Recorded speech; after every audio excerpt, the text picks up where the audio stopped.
Hello అండి, అందరికీ నమస్తే. Welcome back to VA natural talks.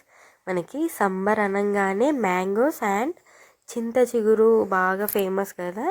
So ఈరోజు చింత చిగురుతో రోటి పచ్చడి రెడీ చేసుకుందామండి. వేడి వేడి అన్నంలో తినే కొద్దీ తినాలనిపించేలా ఉంటాయన్నమాట. ఇక్కడ స్టవ్ ఆన్ చేసుకొని ఒక ప్యాన్ పెట్టుకొని కొన్ని పల్లీలను ఇలా ఫ్రై చేసుకొని పక్కన పెట్టుకోవాలి. అదే ప్యాన్లో ఒక 2 స్పూన్స్ వరకు తెల్ల నువ్వులు ఉంటే యాడ్ చేసుకొని అవి కొంచెం చిటపట అనేంత వరకు ఫ్రై చేసుకోవాలండి. ఇప్పుడు మీ స్పైసీకి తగ్గట్టు మిర్చి యాడ్ చేసుకోండి. నేనైతే ఒక 10 వరకు యాడ్ చేశాను. ఒక 2 టేబుల్ స్పూన్ వరకు ఆయిల్ వేసుకొని మిర్చి యాడ్ చేసుకొని అవి కొంచెం ఫ్రై అయ్యాక తీసి పక్కన పెట్టేసుకోవాలి.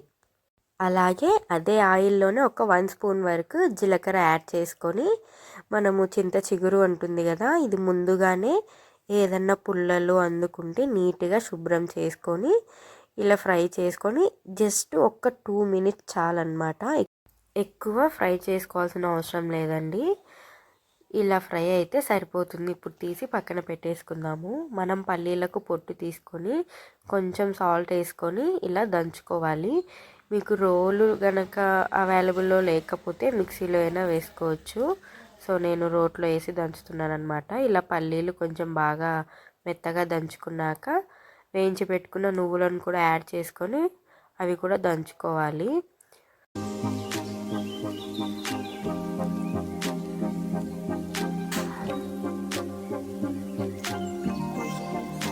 ఇలా దంచుకున్న తర్వాత మనం ఎండుమిర్చిని కూడా యాడ్ చేసుకొని ఇవి కూడా మెత్తగా బాగా దంచేసుకోవాలి.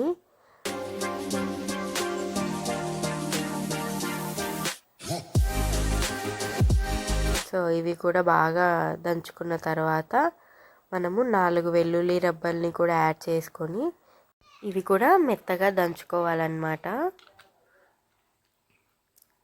నేను పొట్టుతోనే యాడ్ చేశాను.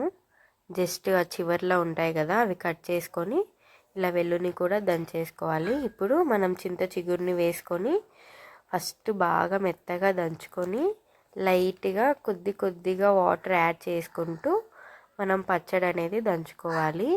ఇక్కడ నేను ఏ చింతపండుని కూడా యాడ్ చేయలేదండి. ఇలా మెత్తగా దంచుకున్న తర్వాత ఒక మీడియం సైజ్ ఆనియన్ ఉంటుంది కదా, ఇలా వేసేసుకొని దంచుకోవాలి. జస్ట్ అది మరీ మెత్తగా మెదగాల్సిన అవసరం లేదు. కొంచెం పలుగ్గా ఉంటేనే మనం తినేటప్పుడు ఆనియన్ ఫ్లేవర్ అనేది బాగా తెలుస్తుంది అన్నమాట. సో ఇలా లైట్గా వాటర్ యాడ్ చేసుకొని ఇట్లా మెత్తగా దంచుకోవాలన్నమాట. ఇది మినిమం ఫ్రిడ్జ్లో పెట్టుకుంటే ఒక 3-4 డేస్ వరకు ఉంటుందండి. నోరు బాగలేనప్పుడు, సో జలుబు అలా చేసి ఉంటుంది కదా, సో ఇలా వేడి వేడి అన్నంలో ఈ పచ్చడి వేసుకొని తింటే చాలా టేస్టీగా ఉంటుందన్నమాట. మనకి సమ్మర్లోనే కదా బాగా దొరికేది. ఎప్పుడు చింతాకుతో పప్పు కాకుండా ఇలా పచ్చడి కూడా ట్రై చేయండి, ఖచ్చితంగా నచ్చుతుంది. ఐ హోప్ ఈ వీడియో మీకు నచ్చిందనే అనుకుంటున్నాను. Thank you for watching.